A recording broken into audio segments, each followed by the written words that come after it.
good old 2JZ transporter. So we have a 3-liter race motor here, and another 3-liter race motor here. Two separate customers. This one's for TJ Hunt. This one's for the owner of Sleeper Design. He does billet work for us. Okay, so you guys know we're super into 2Js over here. But sometimes you gotta evolve and work on new stuff. So, Mark V. You saw the other video of the Mark V. You guys wanted to see more enthusiasm in my voice. Sometimes you just gotta be happy with how monotone I am. I can get excited, but I'm always gonna be monotone. The Mark V came back, we put new plugs in it, some Iridium NGK plugs. We took the jet out of here, which was a number 8, and we put a 12 in there. Because the 8 we were kind of doing like testing with logs with Ian, just on like basic pulls, and we never went to the dyno with this car. So the customer wanted to go 2 Supras in Vegas. He did, had a lot of fun with it. I think he might have got a speeding ticket, it's too bad.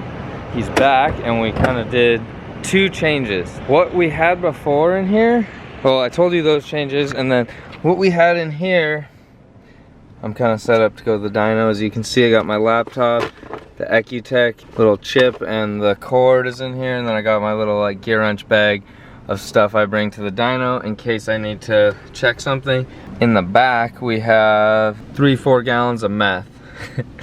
It's funny saying that. So before we had the Snow Performance little unit, controller unit here, something really strange about that Snow Performance is it doesn't let you like just turn it off and it tells you it's off. It has viewing mode, and then it has, which you can't tell that it's not working, it literally looks identical, and then it has like working mode, and you can switch it how they ask you to switch it, which is hold, you know, the main 1 and 2 button down at the same time, then release, and it does switch. But the only way we're able to kind of recreate that or replicate that is kind of test our system, which sucks. And testing our system is we're using a leak down tester to put 10 psi of boost into the vacuum line that goes over to the Snow Performance unit. It seemed unsafe, like he would not know when it's on or off, and let's say he had it on, nothing happens. If he had it off, he might blow his motor. We don't want that. This toggle now is the on-off. It's killing the ground. So it's all wired in, but that just kills the ground. So if it's not grounded, the unit can't turn on or off. So when you go up with that, you've completed the ground circuit and the unit turns on. So looks kind of like old school nitrous switch, but that's for his Meth. Simple, but he will know when it's up and he'll know when it's down. Then this LED light, if you guys can see it, yeah, little LED light, that's to tell him if the tank is low or not. So it's all he really needs, and then he goes on his phone on the app that I showed you last time. Let's see if I can get my app to work. Then he will go into tune number 3.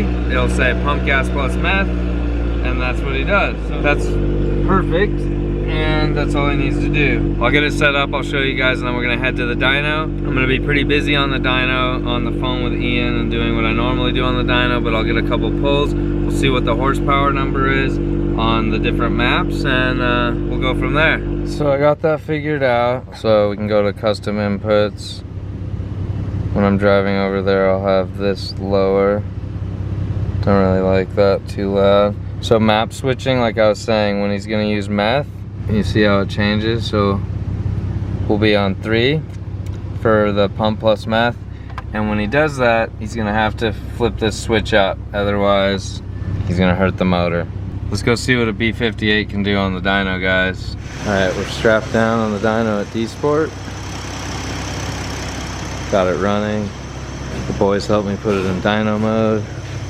And now we're gonna call Ian, see what this thing can do.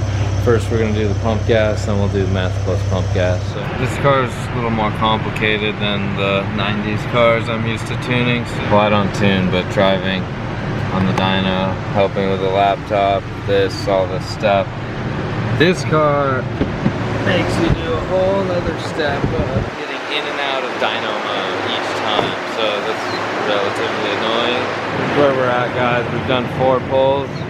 We're at 529.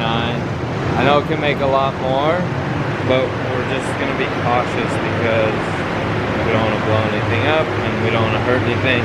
We're doing individual or it has individual Meth injectors. It's not like as nice of a system as a fuel injector. It's like a rail, like with just a spray nozzle. And we just want to make sure everything, and it's spraying into the manifold runner as boost is shooting back through the manifold. So if you think about it, it's similar to an injector, but it's not controlled like individually, it's all on a rail. We just need to watch our AFRs closely and our EGTs per, well, I don't think it has EGT per cylinder, so, but we need to watch everything closely and make sure that each cylinder is not going to get too hot. It has so many sensors for a stock setup. It's really cool actually how much information you can see, but we're just like baby stepping our way on this one because an expensive car, we don't want to blow anything up, and we're not trying to rush into like, oh, you got 700 horsepower. Maybe he's going to end around 600 today, I don't know. I'm guessing it's going to barely make 600 or not even, and it'll be like the torque and the horsepower will be similar. I'll try and get a pull for you guys. It doesn't seem that aggressive because it's not a lot of horsepower and it doesn't like wait to build boosts. Everything happens like kind of the same all the way across, so it's better for driving, but it doesn't sound crazy on the dyno, so I'll get that for you guys here on one of the next pulls.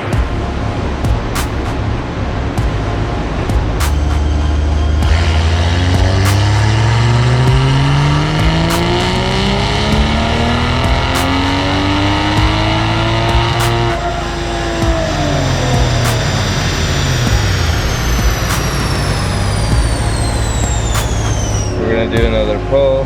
Let's get this set up on the phone. So I need to go in here, go to here, not switching, going to 3. Then we're gonna turn on Meth. And then, so we're map 3 on Meth. We need to make sure this is awake. But first we gotta prime the Meth system.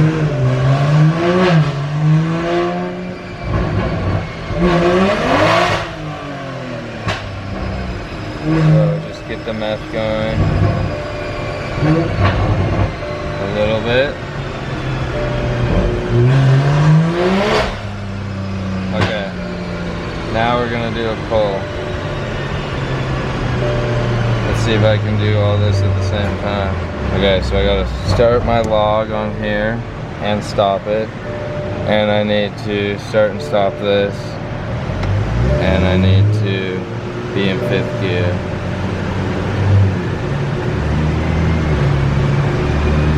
It's gonna be kind of complicated. Here we go. That's ready, that's ready.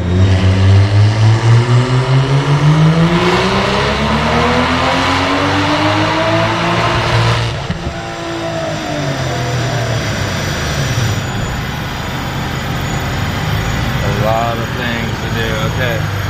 And we made 551 horsepower, not bad. So we'll update Ian with that and then we'll keep going.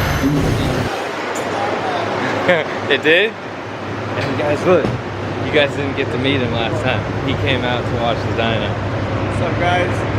So this is the guy that owns the car. He's pretty excited about it.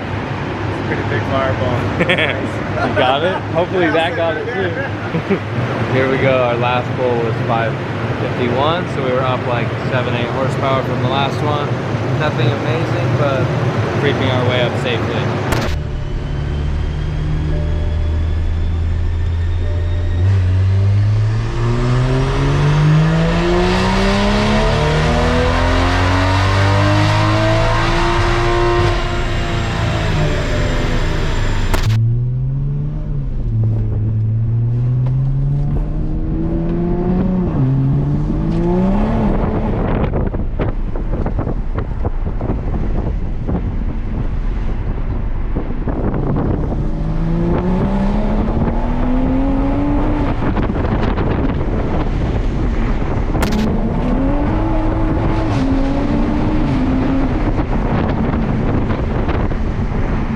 All right, we're back. Supra's back with me. 565 was the top number. I think I already showed you guys the dyno graph of that. It was 462 was what it makes on pump gas, with this turbo. I'm sure there's a little more left in the turbo, but Ian kind of wanted to be cautious with it, safe with it, and just stop it where he knows he can ensure that it's not gonna get blown up and the guy can go to the racetrack with it.